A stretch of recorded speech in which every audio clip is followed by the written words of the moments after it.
আসসালামু আলাইকুম গাইস, আমি আবার আজকে নিয়ে চলে আসলাম আপনাদের কাছে নতুন রেসিপি চটপটি। আমি রাত্রের বেলা ভিজেছিলাম মটরকে, ভালো করে ধুয়ে রেখেছি। একটা আলু নিয়েছি, 2 পিস করে নিয়েছি। এটাকে আমি আগে সিদ্ধ করব। মশলা নিয়েছি আদা, জিরা, রসুন, পেঁয়াজ, লঙ্কা আর এলাচ, দারচিনি। আদা, জিরা, রসুন, পেঁয়াজ, লঙ্কা, আদা আর দারচিনি নিয়েছি মশলা। এটাকে আমি মিক্সার গ্রাইন্ডারে বেটে নিব। এটা আমি আগে প্রেসারে সিদ্ধ করতে দিব। প্রেসারে দিয়ে দিয়েছি। এবার দিয়ে দিব পরিমাণ মতন দিব। এবার দিয়ে দিব স্বাদ অনুযায়ী লবণ, কারণ মশলাতেও একটু লবণ দিতে হবে ভাজার সময়। দিয়ে দিলাম হলুদ, একটু দিয়ে দিব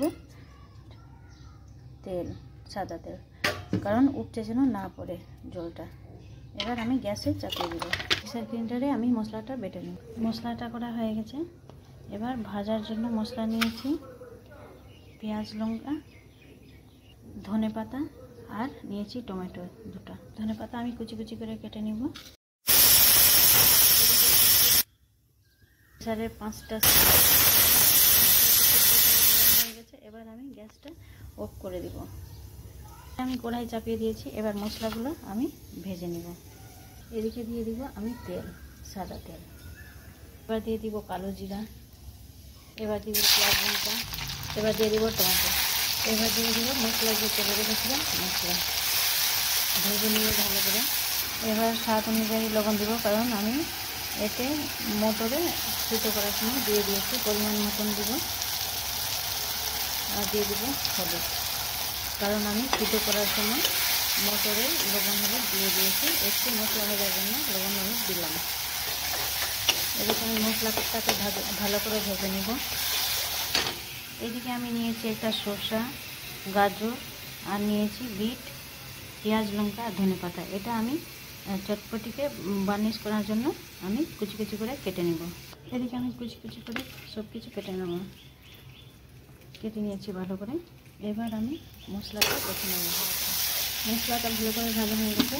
এবার সিদ্ধ করা আলুটা আমি দিয়ে দিব। বের করে আলুটা বের করে নিয়েছি। এবার মশলাতে দিব। খোসাগুলো ছুটিয়ে নেব। এবার আমি মশলাতে আলুটা দিয়ে দিই। মশলা ভালো করে ভাজা হয়ে গেছে। এবার আলুর সাথে ভাজবো এটাকে। দেখো আলুর সাথেও ভালো করে ভাজা হয়ে গেছে। এবার আমি দিয়ে দেবো সিদ্ধ করা মটরটা। এটাকে ভালো করে আমি মশলার সাথে আর আলুর সাথে ভেজে নেব। ভালো করে ভাজা হয়ে গেছে। এবার আমি জলটা দিয়ে দেব। প্রেসারে যেটা সিদ্ধ করতে দিয়েছিলাম মটরটা, ওর জল আমি দিলাম। এবার খেতে টেস্টি লাগবে। মানে পাতা যে কুচি করে রেখেছিলাম ওটা আমি দিয়ে দিব লাস্টে। সুন্দর করে চটপটিটা হয়ে গেছে। এবার আমি গ্যাসটা অফ করে দেব। কত সুন্দর করে হয়েছে, খেতে সেই টেস্টি লাগবে।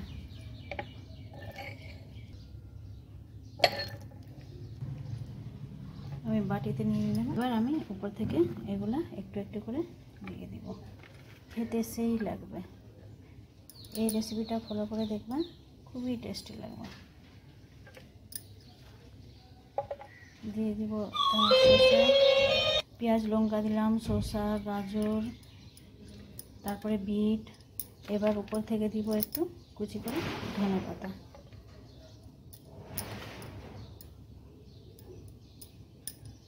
এবার দিয়ে দিব লেবু। সেই টেস্টি লাগবে, খেয়ে দেখবা। এই রেসিপির উপরে আমি দিয়ে দিব এবার ব্ল্যাক সল্ট, বিট লবণ, একটু দিয়ে দিব চাট মশলা। খেতে সেই টেস্টি লাগবে। এখানে আমার চটপটি রেসিপিটা কমপ্লিট হচ্ছে। Okay guys, thank you. খুদা হাফিজ। কেমন লেগেছে কমেন্টে জানাবা। Okay, thank you. খুদা হাফিজ।